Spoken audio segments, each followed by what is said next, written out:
Hello. Good morning. Morning. How are we all doing? We're good. We're good. Today we have Chloe Hanan with us. She is the National Campus Director of Agape here in Ireland. I think, we're all based in Dublin. So we're coming from Dublin today, but three very different places in Dublin and our homes, obviously. So welcome, Chloe. And thanks, Lucy, for co-hosting with me. If you've not met Lucy before, she helps lead 24/7 Prayer Dublin, and she's also on our Praxis team. If you've not met me before, I'm Anne. I'm on the Praxis team as kind of operations and connector as well. So we have Chloe with us today. Just want to kick us off. What is keeping you ladies sane during lockdown? Are you binging anything, or what's keeping you going? I have actually become very good at Zoom speak. So when the internet drops and I can only hear every second syllable, I now can interpret what that person says. So maybe I should start a new kind of like training business in Zoom speak. Yeah. Like, and then basically what that means is I'm surviving lockdown. It was a long 4 months, wasn't it? 5-kilometer lockdown. Grey's Anatomy got me through. And I now feel like they're all my best friends. And I daily think about how Bailey is doing, or is Meredith okay? And those sort of things. And I feel like also on Zooms, like talking about them like they're my real friends, which is maybe a bit sad. That's not sad. But anyway, whatever it takes. Yes, definitely been the long winter. I know I feel like I've exhausted all of my binging options, but I just my latest binge was the Durrells on Netflix, which is very light and lovely, and except it makes you really want to go on holiday because they live in Corfu and it's sunny and there's beaches. Beautiful. And that was a bit sad, but yes, that's my latest. That's nice. Yeah, my latest binge. I've started a TV show. It's very American of me, Brooklyn Nine-Nine, which is like about a Brooklyn police station, Brooklyn Nine-Nine. So it's very American, but I hadn't seen it before, so I've binging it. And like that, Chloe, I'm like wondering how Jake and Amy are doing on the show and what are they up to as cops and detectives. So every night I'm like, oh, check in with them or something. So we really need to get out of lockdown soon. We do. We need to get out of lockdown. We need to get back to those Irish beaches. Yes, exactly. Yeah, with our scarves and jumpers and woolly hats. Hot water bottles. Bless. Well, thank you so much for joining us, Chloe, today to share with us. Yeah, thanks. Can you tell us a bit about yourself and even Agape and your role or life or where you come from and all that? Sure. Well, my name's Chloe and I hail from just south of Dublin in the Christian Mecca of Ireland, also known as Greystones. And I grew up there, and then I've lived in Dublin for kind of the last 10-12 years of my life in Dublin City. I love Dublin City. Even since I was little, Dublin City always felt like home to me. And I've lived in Canada and I've traveled to different places, and nothing really compares with the Liffey running down the center of Dublin City. So I'm with Agape now for 12 years. That's a bit scary, honestly, when I realized that this year. I was like, oh, there's 12 years. Oh. So it flew by. And I fell into Agape by accident. I found a job online. I was waiting to go train with a church in New York, and I stumbled across Agape. And when I came in the door, I began to get to know like a tribe of people who were really passionate about mission, and sort of sat there and went, jeepers, there's people like this here. And there was a couple of things I really loved about the organization. I loved the way they talked about mission and discipleship being kind of married. You know, you can't separate them. And I loved that they took the initiative in mission. They really wanted, like, they were trying to think of ways to do this. They were very sort of what's the word, like when they weren't too top down. Like they were everyone sort of got on well together, and not a huge focus on roles. So I enjoyed that. And so I've been in it for, I started as a European position, and so I got to know the European Agape, and then the student ministry began here in Dublin with Kelly and Kate, a couple who were here. And they just started doing loads of stuff with students. So they would start groups around Bible study. They would do stuff on campus. We'd do retreats. And I fell in love with it very quickly. And I'd never really thought about doing student ministry. Honestly, in my life, I'd never been like, oh, I'm definitely called to student ministry. Again, it was stumbled into it. And I love hanging out with students. There's such an interesting time in their lives where they've left behind like their childhood and their teenage years, and they've got this newfound independence. They have this absolute, lust for the world. They're like, trying to find everything out. They're forming all of their opinions and thoughts, and they're great crack to hang around with. So I soon fell in love with student ministry and then did that full time. So can I ask, Chloe, so you've 12 years, which that's crazy how long you've been there. And so I'm wondering, in 12 years, what have you learned most about mission, or what even kind of has changed for you in terms of how you've thought about mission, how you think about it? I think one of the things that I feel like 12 years has baked out to me is the desire for numerical growth. So I think I would have gone into this being like, we are the new cool sparkly ministry and we're going to take over the world, and well, maybe just Dublin, but still like, and you have that. I was in my 20s still, and I was like, this is what I really wanted. And what has really changed is I've just grown such deep appreciation for slow grassroots relationship building, and that's where you see so much missional movement. And we've seen that, like we've had people join our Camino, which is one of our major projects that we do every year. We go on the Camino to Santiago in the north of Spain. And it's beautiful, and it's an incredible holistic experience of the gospel, in relationship, in community, in eating and drinking together, in walking together, and in discussing stuff together. And we've had people who come on that, and then we're still building relationship, and 5 years later they're like, oh, I'm really into this Jesus thing, like and so I think that's one of the things definitely has changed for me. And I feel like it's actually something I continually sort of lay down in a way, like I'm so influenced by that sort of linear growth upward numerically. I'm like, we have to, what are we doing? And then something will happen and it'll all scale back a bit, and you go, oh yeah, no, it's okay, grassroots. So one of the many things, probably. Yeah, no, it's good.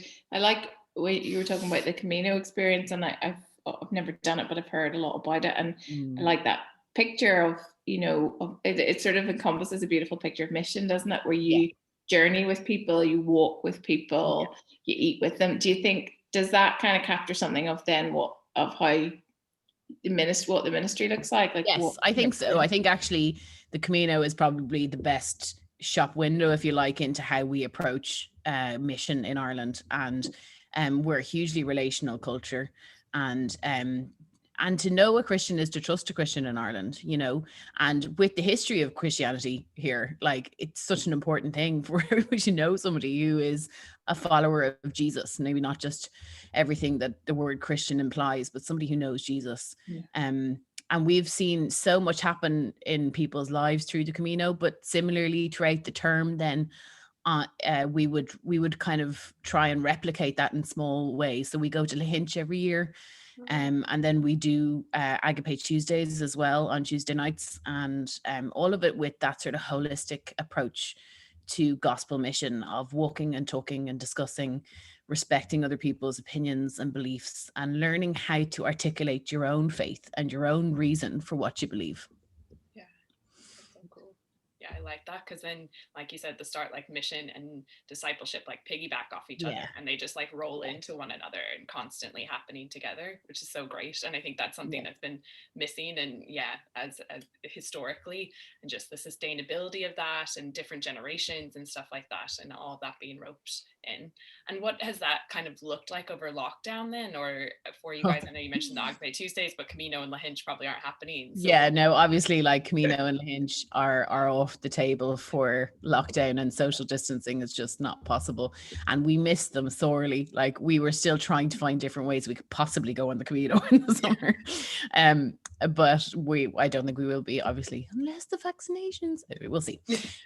But so for us, I think we continued. Agape Tuesday adapted quickly online, and we've been tracking student engagement on that and been really pleased with it. I actually grew from there being, say, 15 students in the room, in this room behind me on a Tuesday night, to a kind of a grouping of about 25 who, I mean, the engagement goes up and down every week, but we try to do every week a little bit standalone, so that if they're too exhausted on a Tuesday to engage, they don't feel like they've missed something by coming back the next Tuesday. So, and that's very Bible focused. We kept it Bible focused because we want students to feel like, or to get the idea that they can study the Bible for themselves. So that's what that's focused on. And then we tried different missional things back last year. We were going to try and do like, go on different days with your friends, and maybe like, but it just all got a bit weird and a little really hard to organize. And the events, we tried different events online, like questions and about faith online, but people weren't engaging. What we learned was they have to know you to engage with you online in a Zoom call. They're less likely to join a Zoom call with people they don't know. So we switched our strategy a bit and developed a website called knowgod.ie, and that's got the core in like basic things about Christianity on it, and then we're writing articles like a blog style, and we've been promoting those articles on social media, and that's going really well. So we've got a little Instagram for it, knowgod.ie, and we're getting a few fun comments back, and we're trying to do really sparkly titles. So like we had a title called Sexy Christians, because well, there's irony if you ever heard it. And then there's other ones, like I wrote one called The Sin Myth, and there's a few other in there. We've done a couple about anxiety, but they're all kind of based from staff's personal experiences as well. So it's building up the profiles of the staff on the site, so that anyone who engages with the Know God stuff, they know that there's real people behind it. Yeah, that's great. So that's kind of been the latest sort of project that we've done. Obviously, lockdown has been hard for everybody, but I think in particular, probably for young people and students in particular, what have you? I mean, I'm old now, so I don't know many students, but what do you think like has been the challenge, the biggest challenge for? I feel like they're so robbed of normative experiences, and it's like time slips through their fingers and they can't go and be on campus and just have that experience. They can't mingle, and the social aspect is the hugest loss. And I guess there's been pros and cons to that. So there is a sense that their life has been wicked away from them. But there's also almost, there's a calming that's happened and a simplicity that's happened. And, student life is so busy. Like they're just, you can be like a deer caught in headlights with everything going past you, all the opportunities. And FOMO is a big thing for students. It's like, I have to be there, and will I book into that? No, I won't book into that until I see who else is booked into that, because I want to go to the best thing. And there's so many options, and that's all just, there's just silence.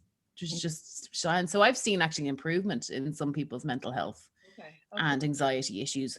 And then I've seen a deterioration elsewhere, where people who are really struggling with isolation and really struggling with the lack of connection, that would have definitely helped them in their dealing with mental health issues. So it's quite an individualized, I suppose, difficulties on different levels, but they are finding, innovative ways to connect with each other, which I think is cool. Yeah. So they're nothing if not innovators, students. Yeah. How do you think that's impacted on faith in terms of young people? It's so interesting, isn't it, how some people have sort of found faith in this season, and in a weird way that maybe wouldn't have, otherwise, and connected with, church activity online and things. But there's also been a huge disengagement as well. And it kind of exposes things, doesn't it, in our own relationship with Jesus. It's like, can I sustain this without all the trappings that comes with kind of events and things? How do you think, kind of, for the students that you engage with, what does that faith journey look like? I think they have disengaged with like one directional Zooms and content delivery online. So they're not likely. Why do you think that is? Because they spend so much of their life, Well, I think that might be an influence. They spend Right. so much of their week getting one directional content. Yeah. I feel like when it comes to faith things, we've just seen such a thriving in discussion. So in Agape Tuesdays, we've shortened the talks so that they can have more time in a breakout room. Because when we as staff are in the breakout room, we're watching them talk about why they believe what they believe and talk about what's going on with God. And they are thriving with that. So I think with anything one directional, I think the one direction thing is very reflective of that Gen Z millennial relationship with information. They've grown up in a world where they can access whatever information they want. And so authority has shifted a bit. And so when anything is presented with an authoritative kind of, that sort of TV sort of, I have the information and I'm going to give it to you, they disengage and distrust that a bit. And if there's not space, I was talking to a student recently about her experience in a church, and she said she'd been involved with us in a bit and kind of had come in and out. And I wasn't sure if the internet went there, but she'd come in and out, and she went to a church, and the thing that put her off was the fact that the person at the front did an all-inclusive statement about something that we all believed about God. And she was just like, well, I don't believe that about God, but now I don't feel like I belong here, so I'm going to go. So it's having the space for them to discuss and to ask the questions and to vocalize different beliefs, I think. Yeah. And wrestle through that with real life people. I think that's that have either gone before them and are wiser, or just people on their own level and wrestling that out. Yeah, makes sense. Yeah, wrestle is a really good word. I think they really enjoy that wrestling. And for there to be healthy wrestling, there has to be good respect for having a different opinion. So there is no collective one idea about different tenets of our beliefs. We don't all just accept that we don't have sex before marriage. Like, there's other people here who have a different opinion, and we're actually going to talk that out.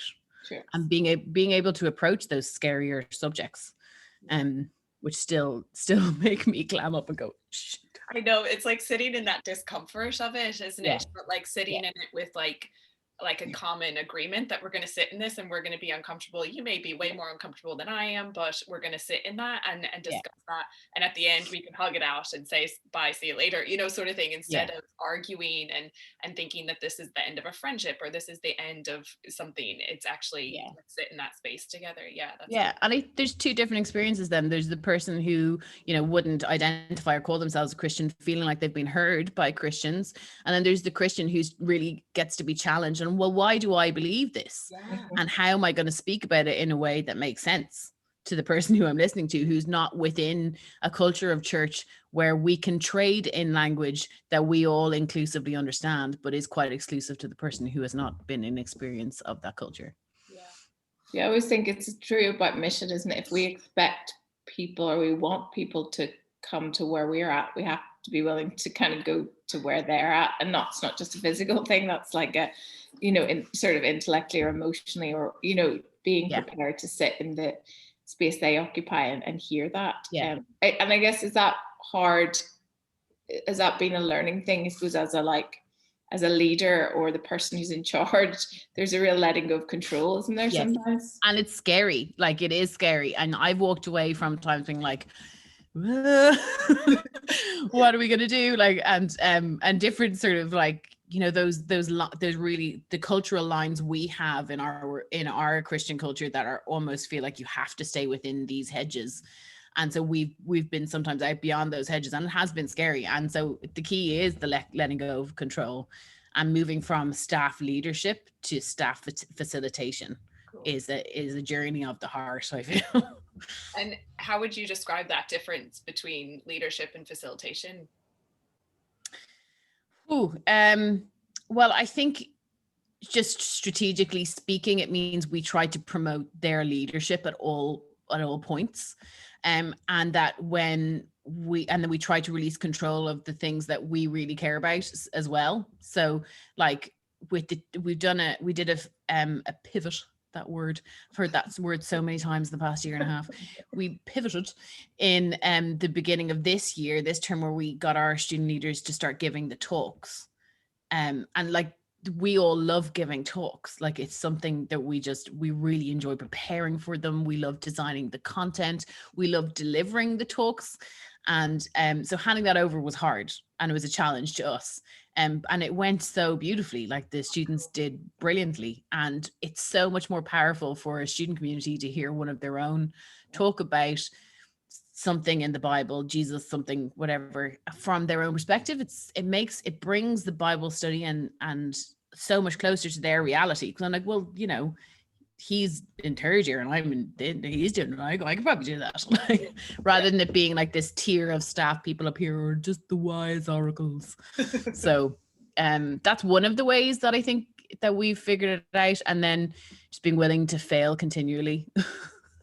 Yeah, that's just part of it. I mean, I often compare student ministry to herding cats. Like, it is, you're just trying to herd them into something. You're just like, okay, can we just okay. But yeah, it's fun. Yeah. So what would you say then to any church leaders who might be watching this and listening, and they're thinking about, you know, how to engage with a younger generation? Yeah, it's not just sort of snazzy or fancy events, but there's something, I think, more profound there, isn't there, about giving them a voice, giving them space to explore, and that being welcomed. Yeah, what would you add to that? Well, I guess, hey, church leaders, but I would say, I like, just go for discussion. Just practically speaking, that's something I think church leaders are under such a huge amount of pressure, their expectation at their door. And like, I can't imagine the job, honestly. I can't imagine what that job entails and the pressure that it brings. So in that situation, when I'm under pressure, I like when someone says something practical. I think practically go for discussion group, like, and don't be afraid to go for the harder topics. But then it's just about building relationship on a grassroots as well. And maybe there can be teams of people that do that. And I will say that it's good to make a break from the youth culture, like the teenage culture and the student culture. They're not the same cultures. Yeah. In the youth culture, you have to, you know, build hedges around them and tell teenagers, no, it's okay that you have emotions, and that's okay, you know. And there's a lot of hand holding in there. And teenagers are probably watching this being like, shut up. But for youth workers, it's a very different job to a student worker, where they're just in a completely different context for their life, and they don't need the hedges of the youth work. They don't need the pizzazz of the youth work, maybe, or the shining lights and the cool worship team. They're actually looking for something a little bit more personal, interpersonal, and discussion based. Has been our winner. Yeah, for sure. You're doing a great job, church leaders. I wonder what your challenge would be to young people, because like there's two sides of it, right? There's the church and the church leaders, but even for myself, I often have to check myself as a younger person. I'm not a student by any means, but in terms of engaging with church and engaging with missional stuff, what would be your challenge to young people, I guess, or kind of a question, or a kind of kick up the butt or something to them? Kick up the butt. I didn't want to oh, like, this feels like, you know, such a big thing to say. You know, just try something, get involved, but mostly get to know Jesus. Like, among everything else in all of the culture of church that you can engage with, nothing will make sense unless you have a relationship with Jesus, unless you know him and pursue him and find him, and all of those wonderful vague terms that we use to get to know him. I mean, he is the reason for it all. Like, but it's so motivating when you know him, you know, and then the things that seem really important that you disagree with will sort of make sense a little bit more when you get to talk to him about it. So that's what I would say, get to know him, but then get involved. Like, nothing's perfect. No church is perfect. You won't find the perfect church. You won't find the perfect community, and let's just row in together and get some stuff done. That's good. That's great. What do you think will change as a result of this year? Like, will anything change for you guys in Agape, or? Yeah, I think we're facing some transitions in terms of staffing and different things, and people's lives having changed. Like, you know, the pandemic highlighting some of those things, and I think one of the things we would do quite a lot on campus is we would go and do surveys, because we run a national student belief survey every 2 years, just to stay engaged with what students are thinking about faith in God. And it also helps our students who are Christians go out there and talk to their peers and actually listen to them about questions of faith. I mean, that might not naturally come up. So it's been a great training experience and a really good research thing. But practically speaking, we're unsure how to do that in what might be a socially distant culture for a while. So I think we need to re-strategize a bit and have a think through what we're going to do. But I think it's going to be interesting. It's going to take some bravery on everybody's part, I think, to jump back in together and not be afraid, and because there's been so much fear around in the past year and a half. It's been like palpable, I think. So we need bravery to move past the fear. Even just social stuff. Like and grace and patience for ourselves and each other, because we've all been through so much. And how do you even start to go back to see each other in person? Or I keep thinking of like, what are we even going to talk about? Like, what's a good question of like, how was your last year? Because I've not seen you, like and especially and even how we related. I'm sorry, my internet's coming in and out. That's what's going on. I'm just talking over you, Anne. But I think how we relate to COVID is different as well. So you've got people who have people who are vulnerable in their lives and they're very concerned. And then you've got those who haven't had that fear to the same, who were really isolated and just need to see people. And then that can make a social clash where people are actually working out maybe some deeper stuff through their advocacy for COVID rules. So I think clear communication is good, and being honest, being upfront and honest about how you feel and what's going on for you, because we don't, we can't read each other's minds. We won't have COVID as an excuse anymore. You have to be like, no, sorry, I just don't want to see you. Yeah. Sorry, I don't want to come to that. Yeah. That's the bravery. That's the bravery we're gonna have to brilliant. Looking forward to those days. Oh dear. Is there anything else, ladies? I'm conscious of the time, but is there anything else that you'd like to say or ask each other in terms of what we've talked about? No? Mine's going a bit blank. Right. That's great. Like, it's really interesting. No, it's great. It's so interesting, I think, isn't it? Like, in my own small church community experience, in some ways there's been lots of things that have been really positive about being online, and it's just really interesting thinking about how different generations have responded and reacted and engaged, and it is very challenging, isn't it, just to think as you move forward that there's no like one size fits all. And even with mission, it's so challenging, isn't it, to like really think about how the people that you want to engage with and how you want to do that. And you can't make assumptions about what works for people and what doesn't work. And the challenge constantly as followers of Jesus is just to keep listening to people, listening to where people are at, and and trying to meet them in that space, and not sort of be determined to make them fit into to what works for you. So it's just been really interesting for me from that perspective, Chloe, just thinking, okay, that there's certain things that I think work that won't always work with everybody. There's a beauty in that too, isn't there? Because then there's no one particular way that we're all trying to find. There's no silver bullet here with mission. It's all grassroots and relational, just like Jesus did it. So if you haven't watched The Chosen, watch The Chosen. That's been inspiring me. Because he's real grassroots. It's all about Jesus and his grassroots beginnings, and it's very good. I've heard about this. I haven't watched it. Is it on? Oh, good. You can download an app, or you can watch it on YouTube. And I'm not a big fan of most Christian media stuff. I'm one of those real like critical people, but this is fab. So, and just the way they make Jesus so normal, it's cool. Right. I'll check it out. It's my last little tidbit of advice. There you go. No, that's great though, because there's more like knowgod.ie and The Chosen, and those bits of sort of resources or practical ways that other people that are listening can get stuck in. So thank you so much, Chloe, and thanks, Lucy, for it's my pleasure. Thanks for having me. Thanks, Chloe. It's great. See you guys. Bye.